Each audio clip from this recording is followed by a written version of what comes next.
Hey there, everybody. Glitch Darn lips. I rarely have issues during an introduction.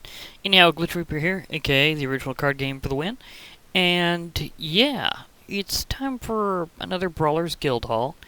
Brawlers Guildhall starts. It has a period every month.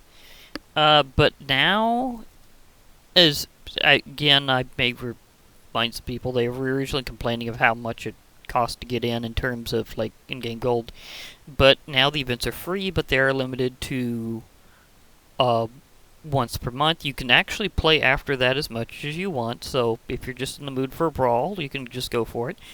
At current, these cards are banned in Brawl format, and funny story, there was at least one of them I personally experienced why it was banned, although I still overwhelmed the other person's deck with it.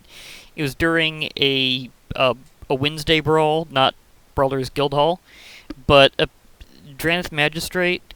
Its special ability is that it prevents opponents from casting spells from anything other than their hand, and because a commander is in the command zone, that basically would forbid somebody from playing their commander because it's not in their hand. And they banned that in Brawl because it's a whole basic thing about Brawl is having a commander. So, like, there's two formats in Magic Gathering where you have a commander. Full commander, which they don't have in Arena, which is kind of funny because technically they can support even bigger decks than commander usually uses, because it's supposed to be like a full 100. But there's like there's also another rule that would have to be tracked specially that apparently they don't support, but also Brawl is kind of a condensed style that's pretty easy to get into by comparison. But anyhow, one of the basic rules is having a commander and having them in the command zone, so that kind of breaks that rule, in a weird way. And although I did get past it myself, I understand exactly why they banned that card in Brawl. Now, it is a rare card, and I see bans on rare and above as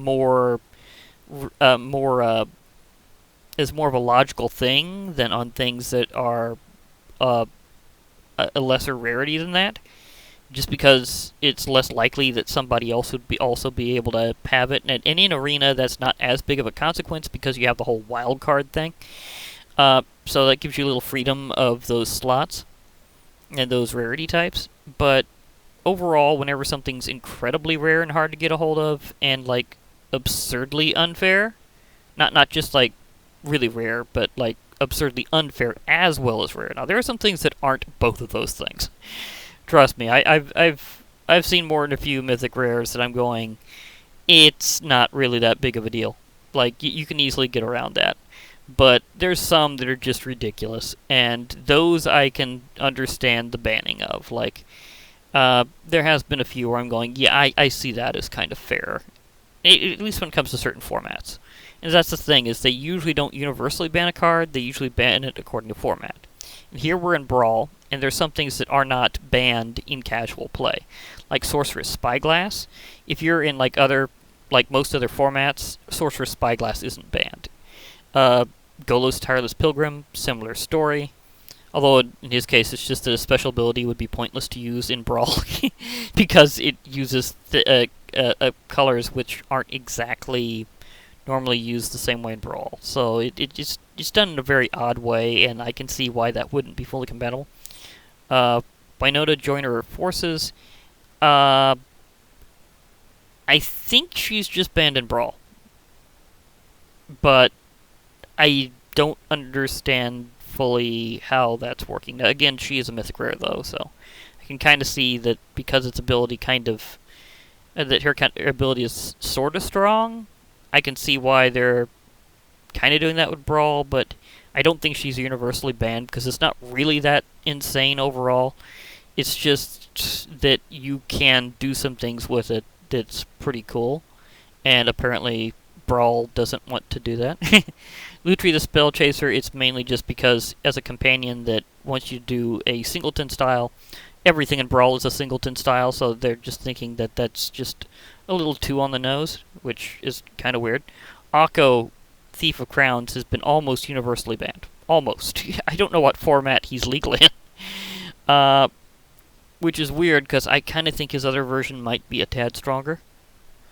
But I can also kind of see some things you could do with him that might be the reason for why he was banned. Of course, him being a mythic rare, planeswalker, I can again see other reasoning for that. But again, I kind of get that. But I usually don't use a lot of those kind of cards anyhow. With the exception of of a couple of these in other formats, but I don't use the bulk of that anyhow, so it's pretty easy for me to design around that. But yeah, I'm gonna go, and right now my quests are leading into this because it wants me to play a lot of green and some black. Now, special story here before I get in. Hannah, ship's navigator, is what we're after here. She's from a very old set, and this is like, I think this might be closer to the original artwork, or like one of the original sets, so this might be like a digital reprint, I guess you can say. Now, she's got a great ability, but the real reason why I'm after her isn't so much just like how she meshes with a lot of other designs in like historic play and stuff, but I've been wanting to do a very special historic deck for a long time.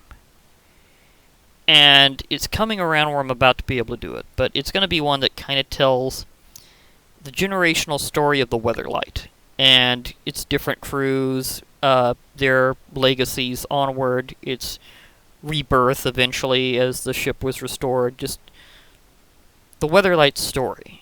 It's if I pull this off eventually, it will be a monstrous, like, full multicolored deck. It's going to be insane. But I didn't even think they'd have Hannah reprinted in any way. And it shows up this month. I'm going, okay, I'm getting her. I'm getting her, like, definitely, because she was one of the ship's captains and navigators, and like she did a lot of stuff. She was an important figure with the Weatherlight story. Sasay and Jorya were full captains. I think Hannah was kind of like more like the relief captain whenever Sasay wasn't able to help out at the time. But there's this whole epic story of the Weatherlight and all those involved in its creation, those that were its crew, what they were trying to accomplish. It, again, if they were to do like the legit lore story of Magic the Gathering, as like TV series and movies, it would be just beyond epic. We're talking like things like constantly like the Avengers every episode. I have heard they are going to be doing a series based on Magic the Gathering, but I don't think it's going to fully follow the lore. I think it's going to be kind of like alternate realities, which when you think of how many planes of existence they already deal with, that's really branching the multiverse there, isn't it? Well, at least I think it's not going to follow like the original storyline. But the Weatherlight stands out to me as one of their big stories, one of their mega arcs. And since it has had rebirth in some recent sets, specifically in Dominaria, and some of its crew have in fact followed on later, even into sets past that, and like their descendants and everything, I'm going, yeah, I think I'm going to be able to do it. I think I'm going to truly make a Weatherlight deck that just tells its story. So, without further ado, I'm going to go in, and I am going to see if I can win me that Hannah. And I'm going to do it with Hunger and Thirst, which is my default Brawl deck in a way. And we'll see how this goes. So let's see if Garruk can board the Weatherlight. Omnath? Okay. Locus of the Royal. Here we go. Yeah, this is probably going to be a heavy elemental deck that I'm going up against.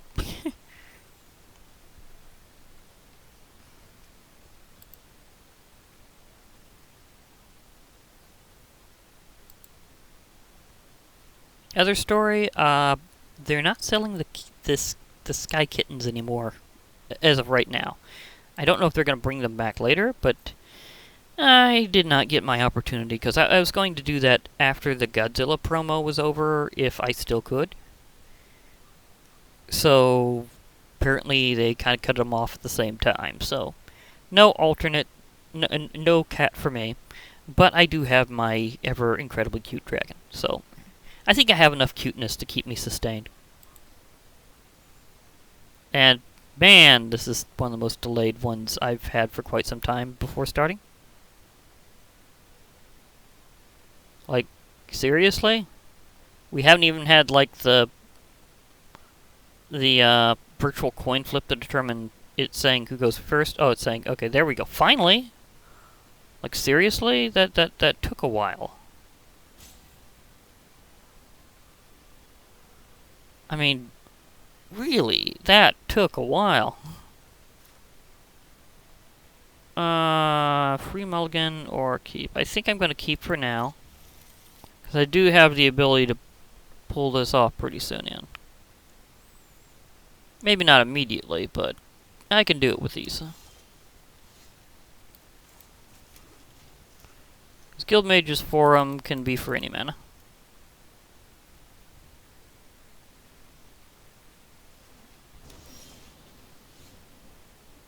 Of course, practically in situations of Brawl is going to be for ones that can match your color identity of your commander. Because the rule is, if a land would create a different situation, then it basically turns into either colorless mana or... Well, yeah, it basically turns into colorless mana if it's not matching their color identity. And other sources like... well, like creatures and things, I think that's a similar story, but... basically, nothing can have a color identity that doesn't match your commander overall.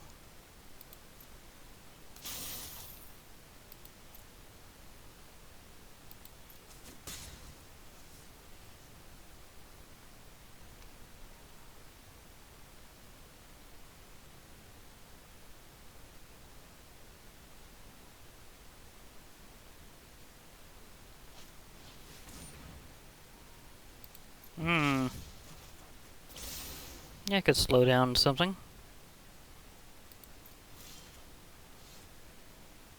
Ish.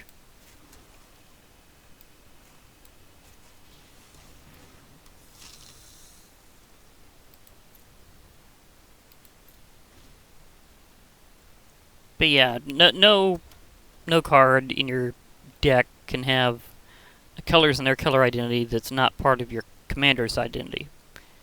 But you don't have to have cards in there that have, like, all the colors overall.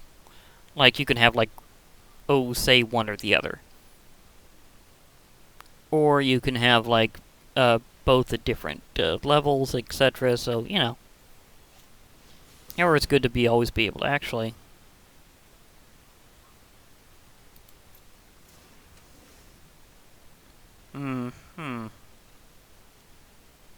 Well, I think I'll still be able to kill Krinko 10th Street Kingpin with this.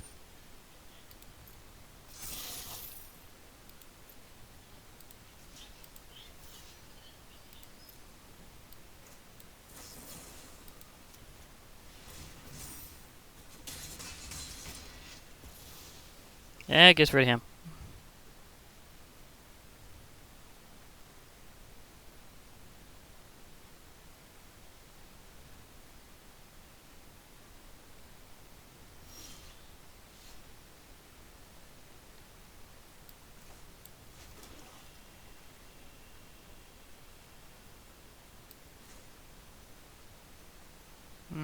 I think I'd like to get rid of that first.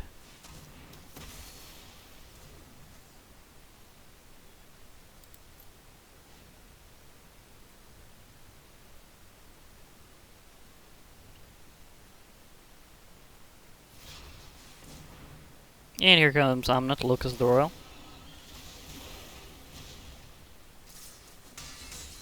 He is a bit toasty.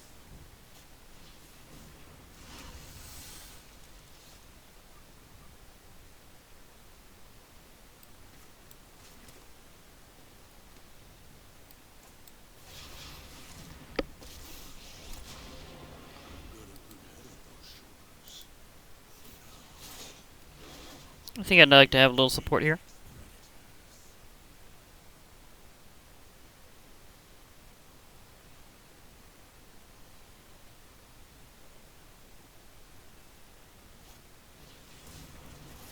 Yay, lost a dog. Yeah, I have a feeling this round isn't going to go very well.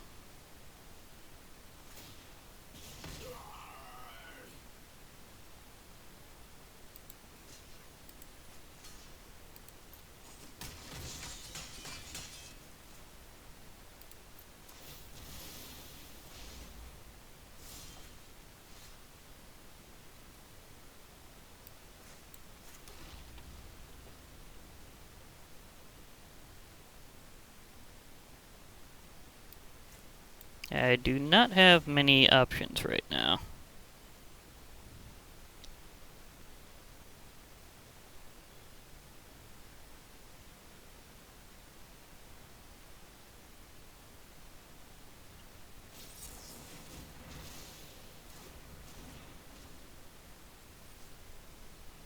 But there's always another round. As I said, until I get it.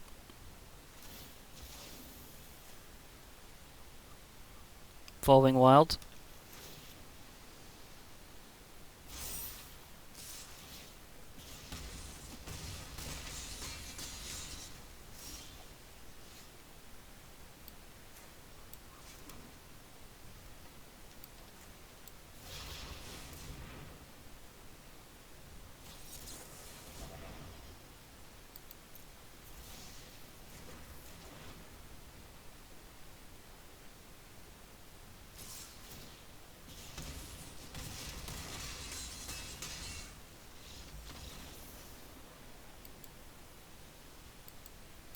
And next shot, because gotta get to Anna.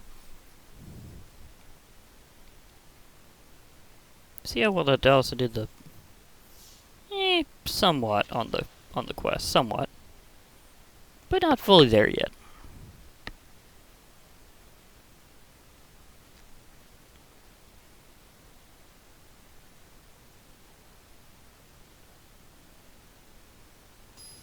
Oh, one thing about Brawl style decks in Brawl style decks in Arena is they always use the artwork of your commander.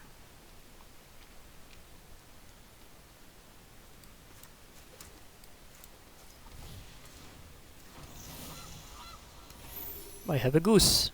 And they've got Athreos, Veil Shrouded. So this could be interesting. I'll let my goose be perfectly fine for now. You just fly there while I'm about to get out my ever nasty Leyline Prowler.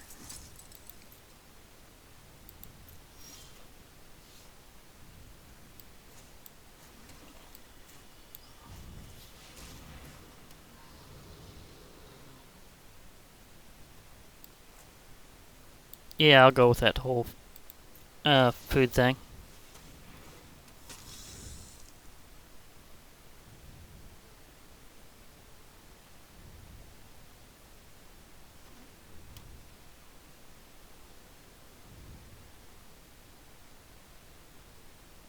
But the Gilded Goose is literally the golden goose. It's a very nice goose. You can make food tokens, or you can sack them for extra mana. So you know, it's good.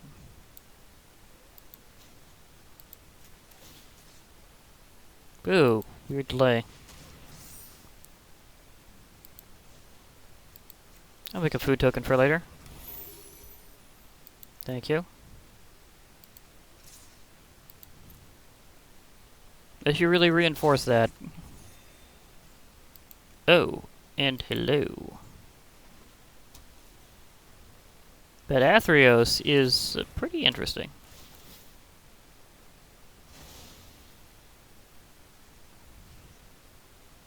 He's got an ability that's kind of free once per turn.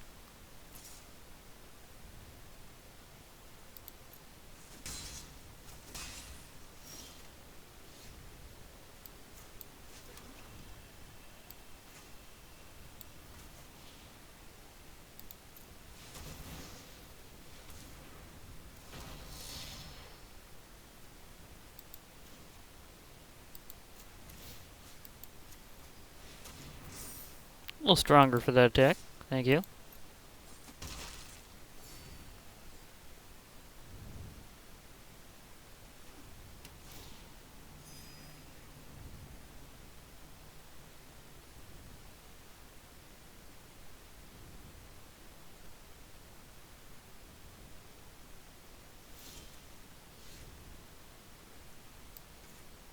Bog Nutty.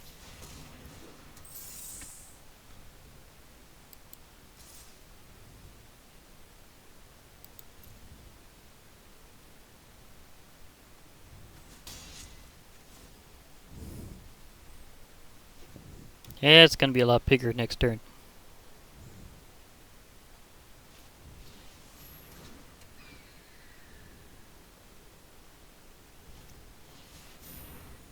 Vulpikeet? Okay. Get a little mutation action in here.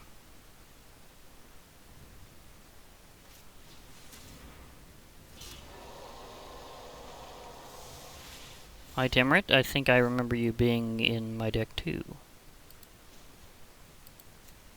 Or is it just Renata?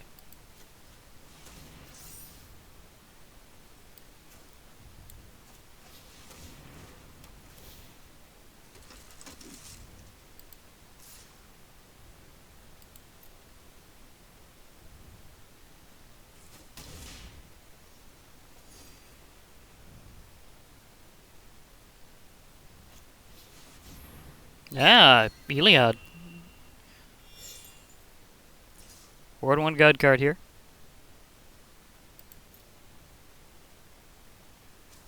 I'll be using my Creature of Protection again soon.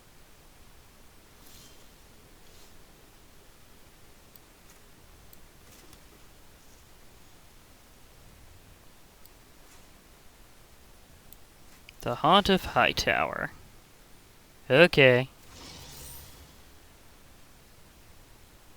Thank you.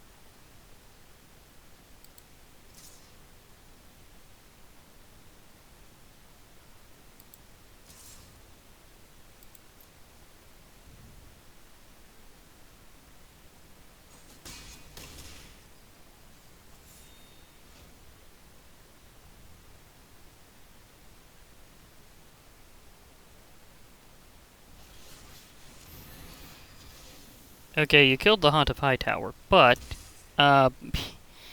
there's a reason why I got this enchantment from Icaros.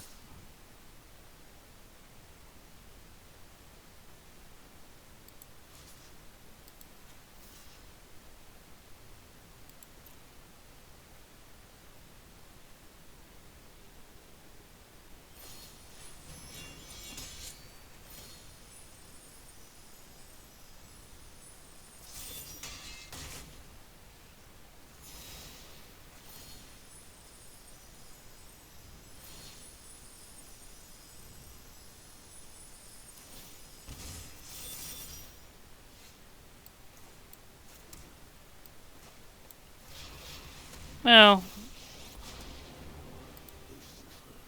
one good creature kill is worth another.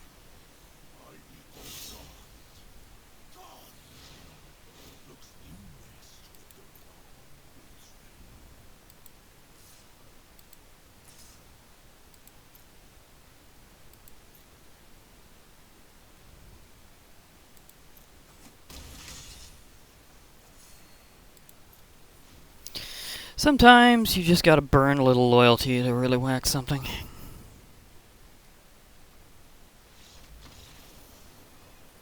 Ah, I didn't get off my emblem this round. Oh well. Still got the victory. Of course, seeing how my life points are just going up way faster than his, I don't blame him. I can play life drain pretty heavy. Ah. And this is what I was talking about. Hannah, ship's navigator. I never thought I'd spend my life fighting. I'm a maker, not a destroyer. It's like, to be perfectly fair, with the look of her having like a pair of like twin blasters that she's holding, I'd say she's doing pretty good fighting. But yeah. And legendary creature, human artificer. Her special abilities: pay 1 generic, 1 white, 1 blue, and tap. Return target artifact or enchantment card from your graveyard to your hand. So you can use that to pluck a few from the beyond, if you need to. So her ability is actually pretty good. Admittedly, wow, I was like 1 away from that quest. Seriously, but yeah, her ability is pretty good. Like, seriously, I might as well just talk while I go for this, because that quest is just beckoning me in. But yeah, she has a pretty good ability. But the big thing is I want to do the Weatherlight as a deck design, and sometimes I just want to do something like that, where I do this big theme or story or something in something. So I might go for it. I can't go with this particular hand. That's better-ish, kind of. We'll see.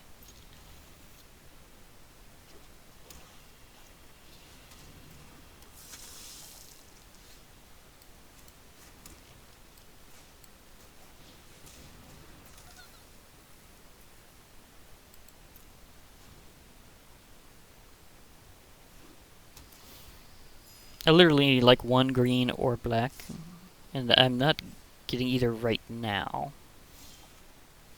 But later on, it's not going to take me too terribly many rounds.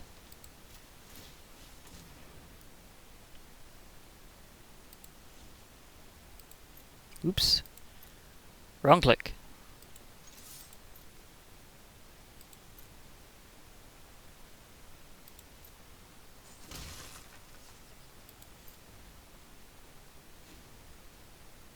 It would be interesting getting tall as a beanstalk on him.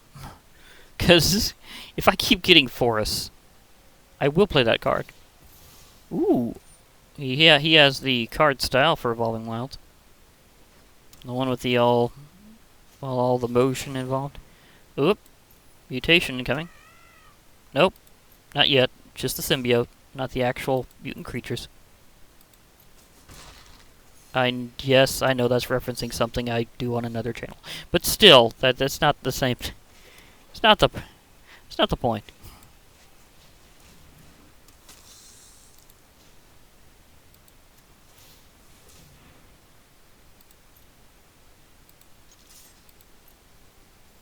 Yes, we both have Vampire of the Direman.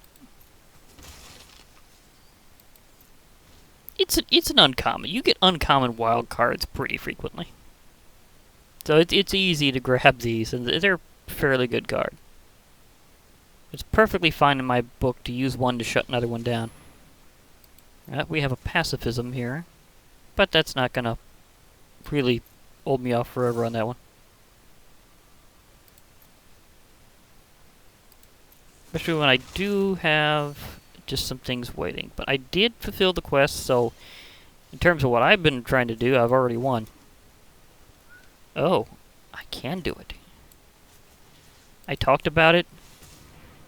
The moment has arrived.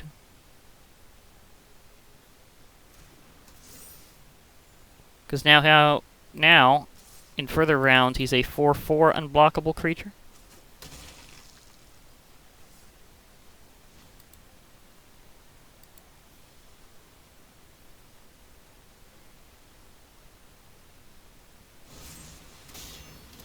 Oh, he got murdered. To be perfectly fair, he had to pay life for that. But then there's this. Pay the troll! Come on, feed the troll. Feed the troll. You know you want to do it. Feed the troll.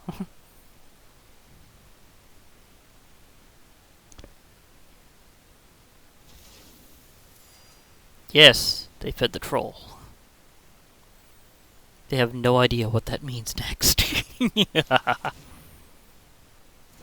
Ah, we have a flying squirrel.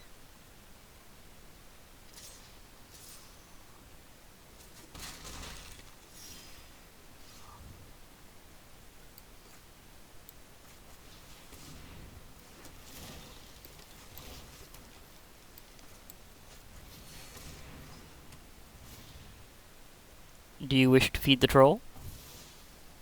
They fed the troll. So now I'll say hello. And that murderous rider waiting. Technically, it's an exile until they play it in creature mode. Adventures are interesting.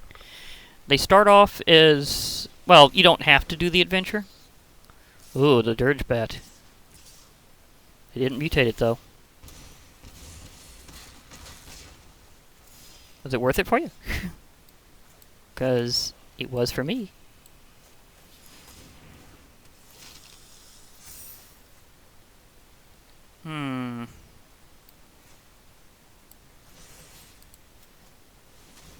Munch. Oh, I could still cast that for a while. I thought I wouldn't be able to. Give me some food for later. Thank you. Feed the troll.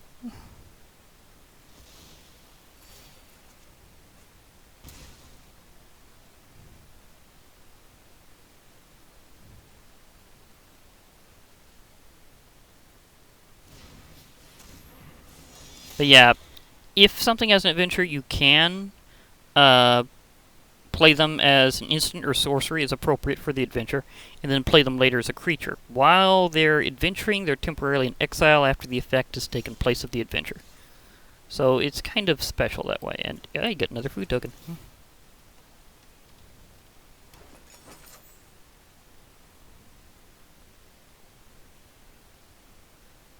Ooh. I think I actually want to go with Stora at first. Yeah.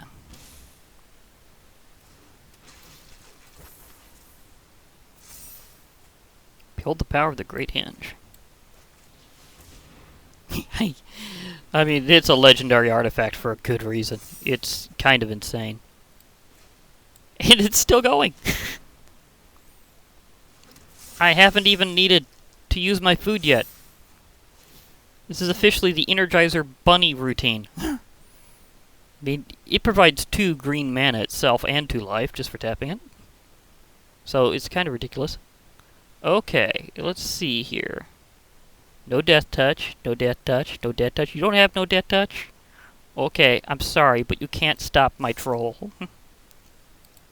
It will literally just run all 3 of those over. Unless you've got a giant growth.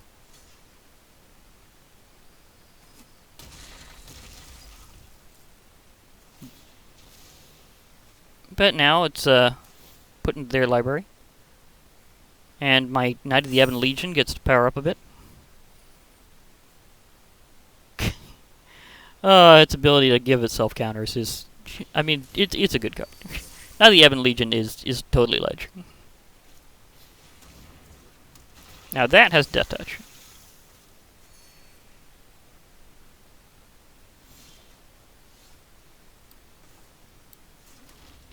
However, I'd like to reiterate something very special.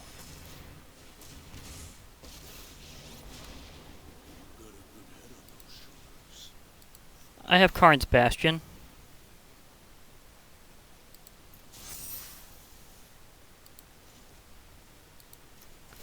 Now I get my emblem.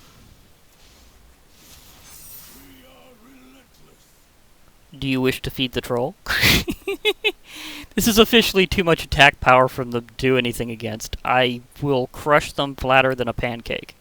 So good game. This is time for all-out assault mode. They can literally do squat. Even that death touch will have no ability to stop the sheer amount of damage I'm about to deal. That was ridiculous. I got him just about to as negative as my life was high.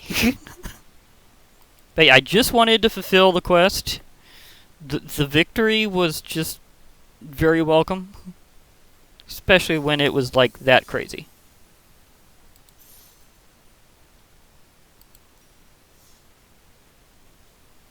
Okay, so apparently next up I'd be getting a pack, and would I be able to get that on? Well, it's 500, there's some going that way.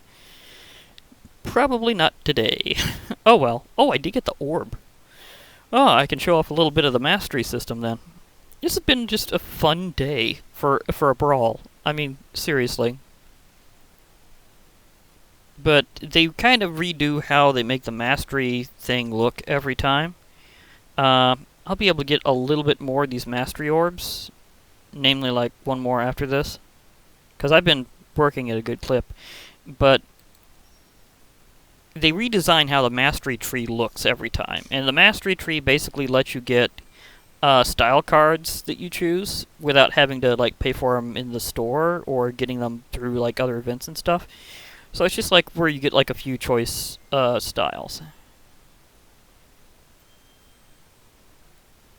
Now, which way do I want to go for this? Because the Dirge Bat is not going to be as big of a deal for me, in a way. Boneyard Lurker is interesting. But I've got a better style card for Dirge Bat. Spontaneous Flight, that does kind of give it a little zing to its motion. I think I'll go... see what we got in this direction otherwise.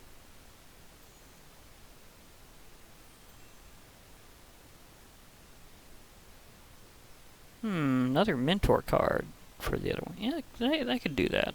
I could do that. Yeah, that Spontaneous Flight really makes it pop out that way. Because it kind of gives more like the illusion of flight. Because usually the motion doesn't necessarily do as much for me, but in that case, I'm kind of saying that's probably it. But they've had like different arrangements of how mastery charts have looked in terms of like how you connect them or if you connect them and whatever. Like whenever they did Theros, it was constellations in the forms that were related to the gods of Theros. Not necessarily the gods of Theros themselves in constellation form, but like some like their favorite weapons and stuff. So it was kind of an interesting take on it. But yeah, I'm going for Spontaneous Flight.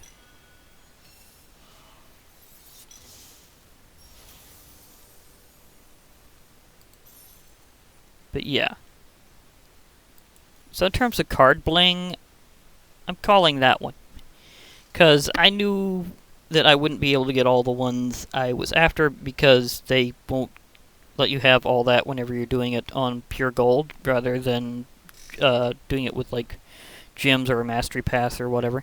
And yeah, I've done the historic artisan thing, and it's interesting. Basically, you get to do historic and you do it artisan style, which means only commons